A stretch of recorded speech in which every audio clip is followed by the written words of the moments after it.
Giannis naging uhaw sa pagbabalik ng NBA. History agad ang ginawa sa opening night at Golden State versus Denver Nuggets, game preview and key players. Puro malalakas ang mga schedule ng Warriors.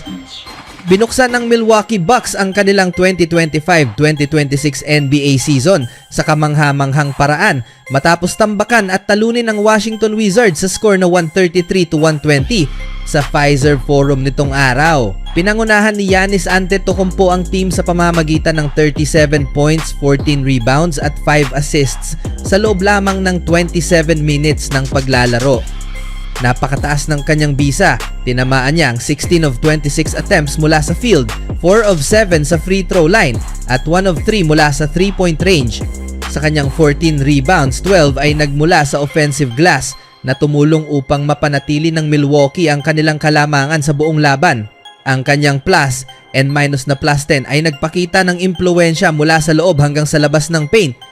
Ito ay ang ika-151 games sa career ni Giannis na may hindi bababa sa 30 points, 10 rebounds at 5 assists na naglagay sa kanya sa ikatlong pwesto sa kasaysayan, kasunod lamang nina Kareem Abdul-Jabbar at Oscar Robertson na parehong may 157 ganoong laro ayon sa Real Sports. Hindi lang iyon ang tatlong alamat na ito ay naglaro rin ng bahagi ng kanilang mga career sa Milwaukee. Ang pagkamit ng ganitong tagumpay sa loob lamang ng mas mababa sa 30 minutes ay lalo pang kamangha-mangha.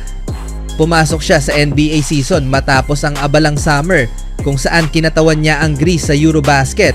Sa loob ng 7 laro, nagtala siya ng 27.3 points, 10.6 rebounds at 4.1 assists per game na may 68% shooting mula sa field at 65% mula sa free throw line. Mabilis na lumamang ang Bucks sa simula. Tinamaan ang 5 sa unang 6 na 3-point attempts nila. Ang mga bagong starters na sina AJ Green at Miles Turner ay nag-ambag agad habang ang mahusay na shooting ng team ay nagbigay sa Milwaukee ng 19-point lead sa pagtatapos ng first quarter. Bagamat nakabawi sandali ang Washington sa gitna ng laro, napanatili ng Bucks ang double-digit lead sa malaking tulong ng mga timely scoring bursts ni Giannis. Nag-ambag din ng malaki ang mga supporting players. Si Gary Trent Jr. na may 17 points at Kyle Kuzma na 12 points. Sila ay nakapagtala ng mahahalagang baskets upang mapanatiling matatag ang opensa habang nagpapahinga si Antetokounmpo. Sa ika-4 na quarter, bumalik si Giannis upang pangunahan ang 16-4 run na nagpalobo ng lamang ng Milwaukee sa 20 points at nagtibay ng kanilang panalo. Susunod na bibisita ang Milwaukee Bucks sa Toronto Raptors sa Sabado bago tapusin ang linggo laban sa Cleveland Cavaliers. Sa huling balita, sa nalalapit na October 24, bukas ng araw, isa sa mga pinakaabangang laban sa NBA regular season ang magaganap sa pagitan ng Golden State Warriors at ng Denver Nuggets sa Chase Center sa San Francisco. Ang dalawang team na ito ay kilala sa kanilang malalakas na lineup at masigasig na fanbase, kaya naman tiyak na magiging mainit ang kanilang pagtutunggali. Sa season na ito, ang Warriors ay muling bumalik na may bagong mukha sa kanilang team. Pinamumunuan nila ang laro ng isa sa pinakakilalang point guard sa kasaysayan ng liga, si Stephen Curry, na patuloy na nagpapakita ng kahusayan sa pag-shoot ng 3-pointers at paglikha ng mga plays para sa kanyang mga kasama. Sa kanyang tabi, naroroon si Brandon Podziemski bilang shooting guard na nagdadala ng fresh energy at mabilis na scoring ability mula sa bench, habang si Moses Moody naman ay nagsisilbing versatile small forward na mahusay sa depensa at pag-drive sa basket. Isang malaking karagdagan sa lineup ng Warriors ngayong season ay si Jimmy Butler, isang veterano at all-star player na kilala sa kanyang matapang na depensa at clutch scoring. Siya ang magiging power forward ng Warriors na magbibigay ng karagdagang depth at leadership sa court. Bilang sentro ng team, nandyan si Draymond Green, isang defensive maestro at playmaker na hindi lamang nagre-rebound at pumipigil sa mga kalaban kundi tumutulong rin sa pag-organisa ng offense ng Warriors. Ang kombinasyong ito ng karanasan at kabataan ay nagbibigay ng malaking pag-asa sa Warriors na makipagsabayan sa mga pinakamalalakas na team ng liga. Samantala, ang Denver Nuggets naman ay patuloy na nagtataglay ng solidong lineup at itinuturing na isa sa mga paborito sa pagkapanalo ng titulo ngayong season.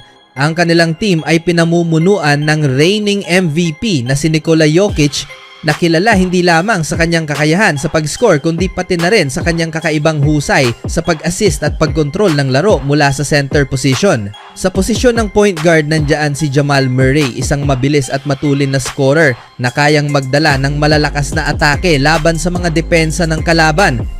Bilang shooting guard, naroroon si Christian Braun na kilala sa kanyang agresibong laro at matibay na depensa. Ang small forward na si Aaron Gordon ay nagdadala ng physicality at athleticism na mahirap talunin, samantalang ang power forward na si Cameron Johnson ay isang reliable scorer na mahusay sa long-range shots. Ang bench ng Nuggets ay pinapalakas naman ng mga mahuhusay na player tulad ni Bruce Brown na free agent at kamakailan lang pumirma sa team ng isang 1-year contract na nagkakahalaga ng $3 million kasama ang Denver Nuggets, at ng veteranong si Jonas Valanciunas na nagbibigay ng karagdagang lakas sa rebounding at inside presence. Ang laban bukas ng araw ay tiyak na magiging matindi at puno ng aksyon dahil sa mga pangunahing laban sa court. Isang highlight ang pagkikita ni Nikola Jokic at Draymond Green.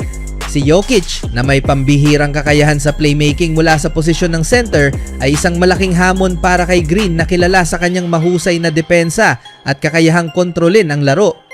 Sa kabilang dulo, ang matchup ni Stephen Curry at Jamal Murray ay isang eksena ng dalawang pinakamahusay na guard sa liga na parehong may kakayahang magdala ng malaking puntos at magbigay ng assist sa kanilang mga team. Higit pa rito, ang depensang pisikal na laban ni Jimmy Butler at Aaron Gordon ay magbibigay ng dagdag na intensity sa laro, lalo na sa mid-range at paint areas ng court. Sa mga nakaraang laro, parehong ipinakita ng Warriors at Nuggets na kaya nilang maglaro ng mabilis, mag-shoot ng mataas na porsyento at mag-rebound ng mahusay, kaya naman ang resulta ng laban ay maaaring magdepende sa kung alin sa mga team ang mas makakapag-adjust sa pressure sa laro. Ang Golden State at Nuggets ay halos magkapareho sa mga mahahalagang estadistika, kung saan bahagyang nangunguna ang Nuggets sa puntos kada laro na may 120.8 kumpara sa 119 at percentage field goal na 50.6% kumpara sa 45.1%. Ngunit mas mataas ang average ng Warriors sa assists na may 31 kumpara sa 29.1 at may bahagyang mas maraming turnovers. Parehong malakas ang depensa ng dalawang team pero magkaiba ang kanilang estilo ng laro. May home court advantage din ang Warriors sa Chase Center. Sa labas ng court, pinawalang bisa nila ang mga guards na sina Seth Curry at LJ Cryer para mapahusay ang flexibility ng roster, habang nilagdaan ng Nuggets ng bagong kontrata si Christian Braun para sa pangmatagalang katatagan.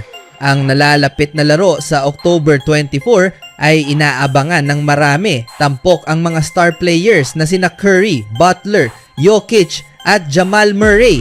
Nangangako ito ng kapanapanabik na aksyon sa basketball at maaaring magpahiwatig kung alin sa dalawang team ang mas handa para sa NBA playoffs. Hindi dapat palampasin ng mga fans sa buong mundo ang kapanapanabik na laban na ito.